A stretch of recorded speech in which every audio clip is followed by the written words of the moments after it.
Magandang araw po sa inyong lahat mga kababayan at welcome back dito po sa PNR. At eto nga mga kababayan, huli na si Risa. Nako, malaking gulo to. Lagot na. Yan mga kababayan, patungkol po riyan ang ating aalamin at bibigyan ng komento ngayong araw na ito. Pero bago pong lahat, kung bago ka pa lang at di pa po nakapag-subscribe sa ating munting channel, please don't forget to subscribe. At palike na rin po ng video ito. Maraming salamat po. At eto na nga, simulan na po natin to. Sawa na ang bayan ko sa magnanakaw na tao.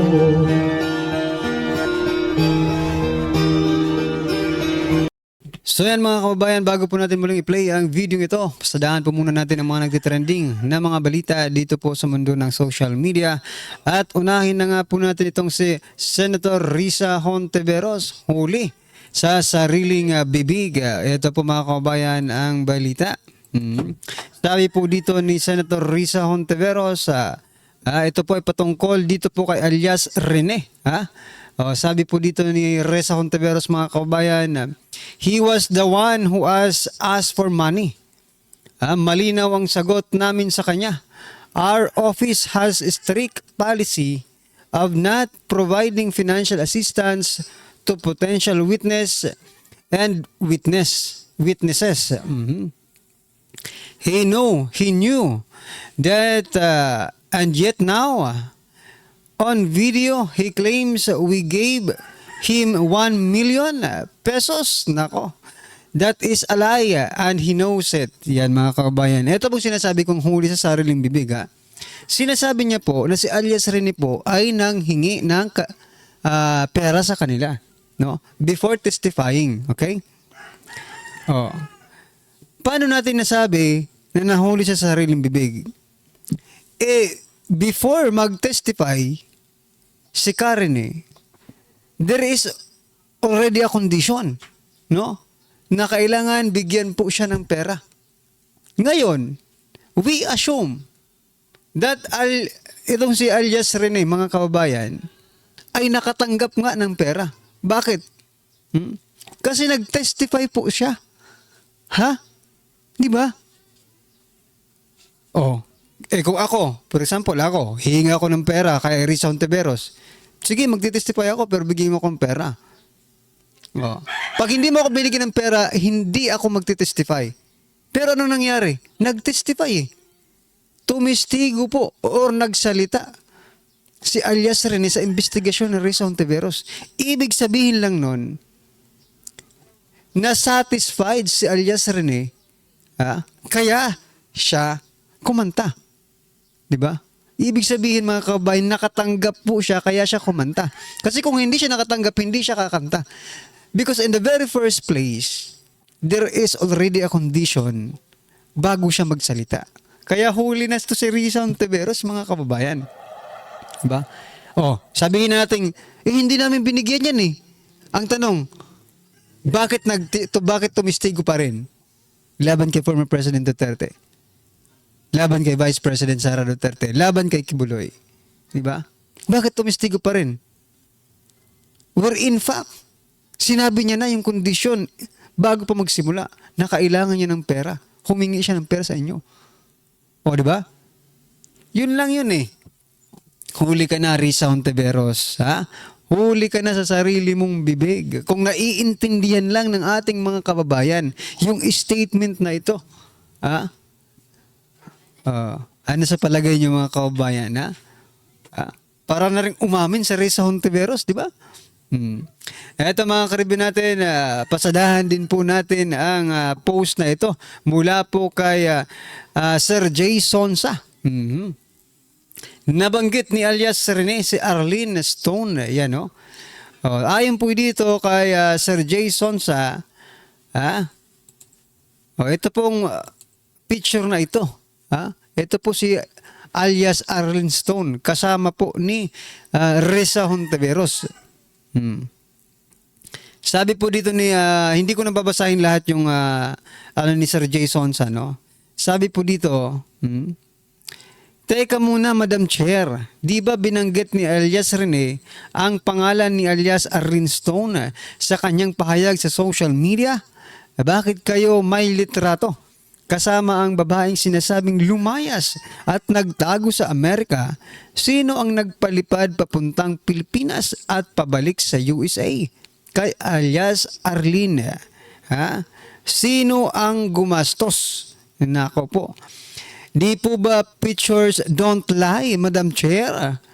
Trot, telling po ba ika ninyo? O yan mga kaubayan. Aba, may ano pala itong si Senator Risa Hontiveros, ha? Kay alias Arlene. Eto na yun, oh. O bakit may picture kayo, Senator Risa Hontiveros? Pangalawa na ito, ha? Pangalawa na po itong huli na naman kayo. Alright, ano po ang inyong masasabi dyan mga kabayan? At eto. Eto mga kababayan, eto naman ang ayaw kong ano. Pero bigyan pa rin natin ng komento itong sinasabi ni Senator Risa Hontiveros. Sabi po kasi ni Senator Risa Hontiveros, crime and punishment is not effective. Teka lang, crime and punishment is not effective. We cannot kill our way out. Sabi niya dito, we cannot kill our way out of the drug problem. Okay. Crime and punishment is not effective daw.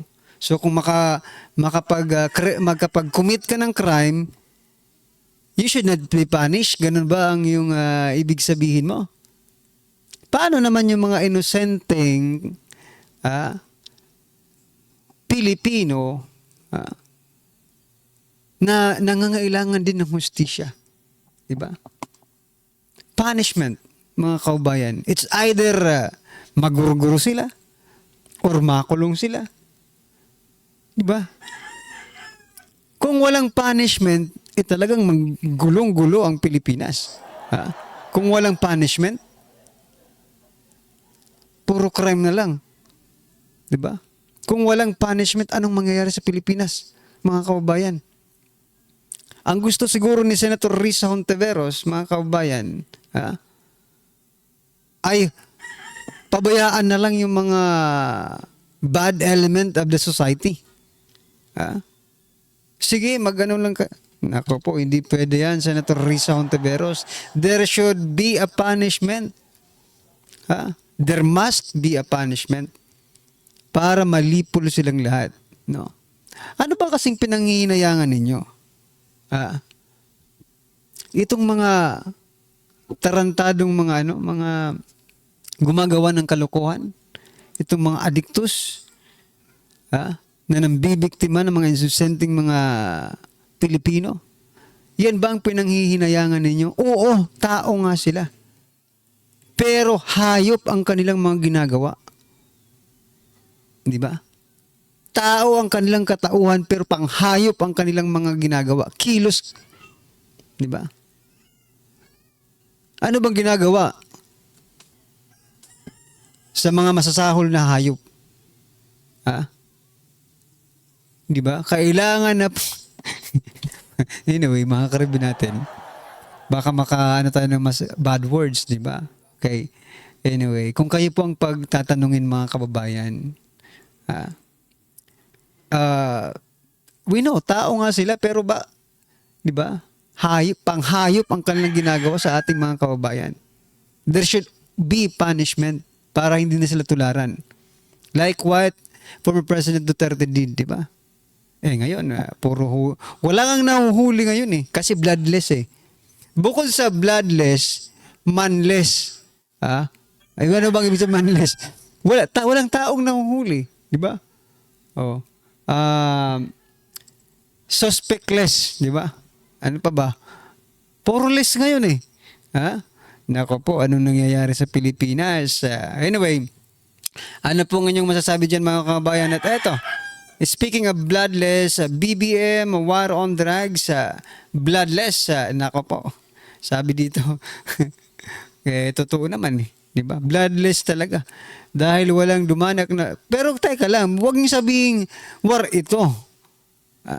This is not a war. BBM war on drugs. There is no such war in here, mga kaubayan. Bloodless, walang war. Sa totoo lang. Ewan ko kung anong itatawag nyo dito. But this is not a war. This is not a war. Pwede pa ceasefire kung baga. Ceasefire muna tayo ha. Okay. Parang parang, kasi there is no war eh. What is the, reverse, di ba? Oh. Ceasefire. Ceasefire muna yung mga warlords, mga drug lords, di ba? Huwag niyo kaming pinagloloko sa war on drugs. There is no such war on drugs, mga kababayan, ha? Huwag kayong maniniwala that there is BBM war on drugs, bloodless daw. There is no such war on drugs, mga kababayan, ha? Eto pa, pasadahan din po natin ito. Nako, itong DSWD, binubudol na naman ng mga taong bayan. No? Sabi po dito mga kababayan, DSWD pinabuluanan na para lamang sa mahihirap ang AX program. Ano pong inyong masasabi dyan? Para lamang sa mahihirap. Ibig sabihin, sa bagay, tama. No? Hindi pala sila nagsisinungaling.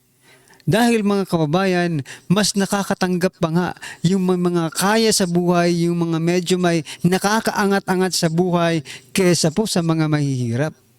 Di ba? That is why I agree pala. No? Agree pala ako dito sa balitang ito. Mula po sa Radyo Pilipinas.ph, DSWD pinabulaanan na para lamang sa mahihirap ang AX program. Ibig kaya nga, may kaya sa buhay, medyo nakakaangat-angat sa buhay, na kasali po sa programang ito. Pero yung mga yung mga mahihirap nating kababayan, nako. Sila pa siguro ang hindi makakatanggap ng ganitong ayuda, di ba? Ano pong inyong masasabi diyan? Totoo ba ito? Ako, I agree, no? Dito po sa sinasabi ng balitang ito. Alright? Okay, ito pa mga kababayan, pasadahan din po natin itong si Abante.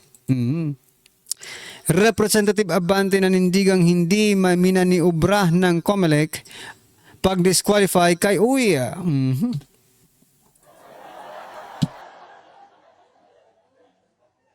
Siyempre, sasabihin mo yan.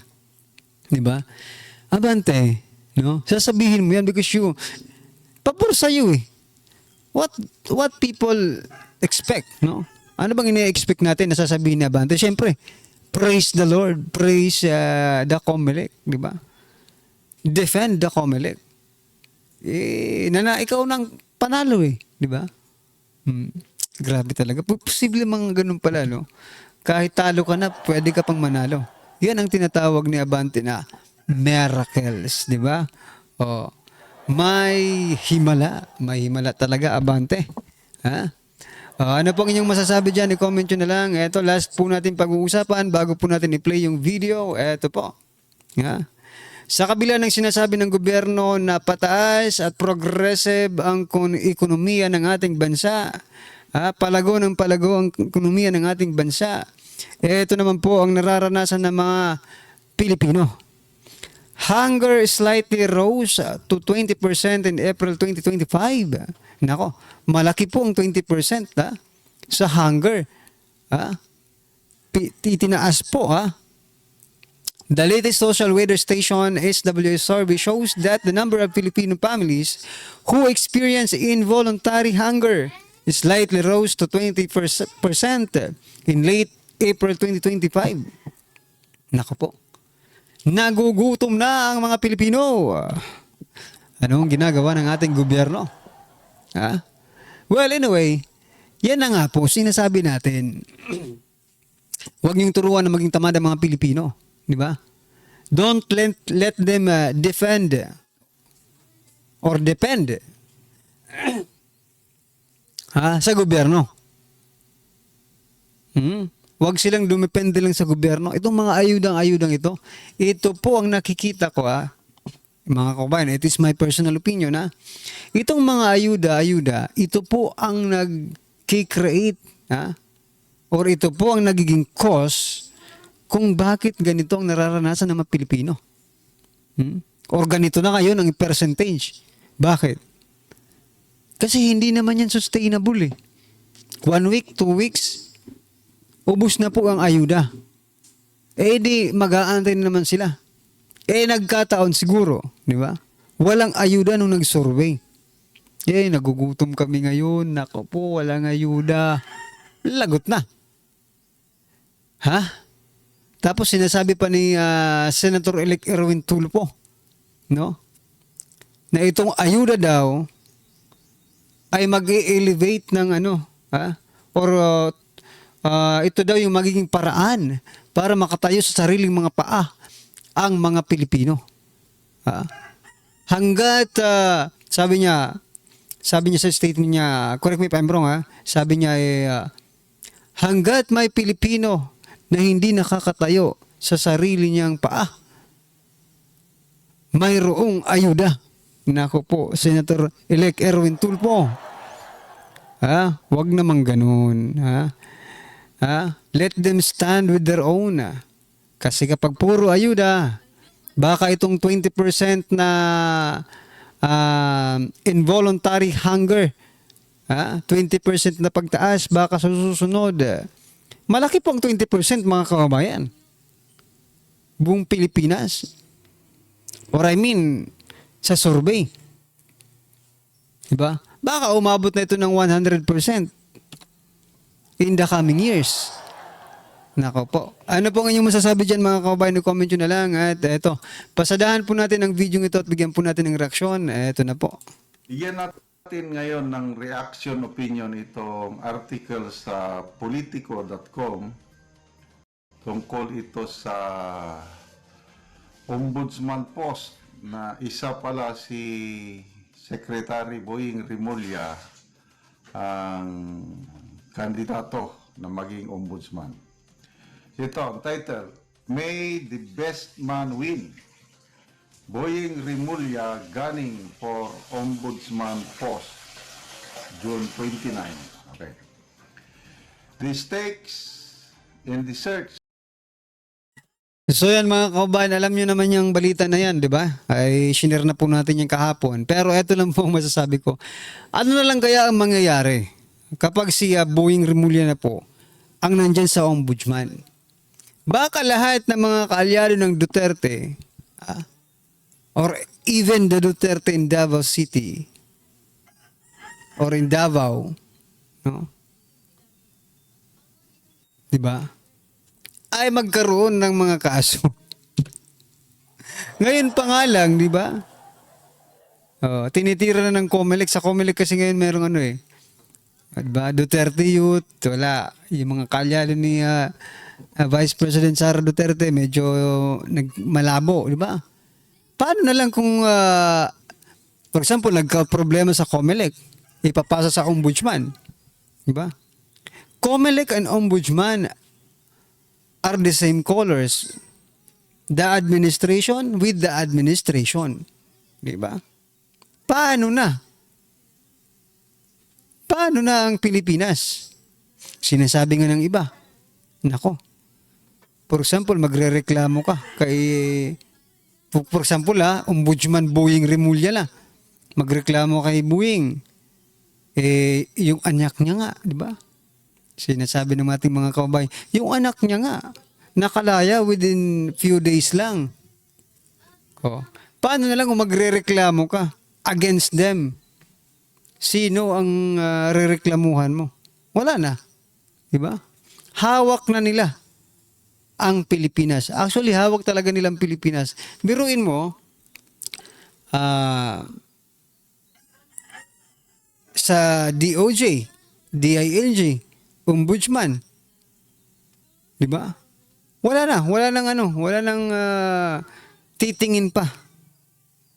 Tapos i-impeach pa nila si Vice President Sara Duterte. Sino na? Sino na ang mangangalaga sa Pilipinas or titingin sa Pilipinas or mag-criticize sa mga ito? 'Di ba? Wala na. Anyway, ang tindi nila, no? Ang tindi ng mga plano. Okay. Anyway mga kababayan, ano po ang inyong opinion, reaction patungkol po sa video ito ay comment nyo na lang po sa baba para at least alam po natin mga kababayan ang inyong opinion. Maraming salamat po. Please don't forget to like the video. Maraming salamat po. Sa walaan bayan ko sa magnanakaw na tao.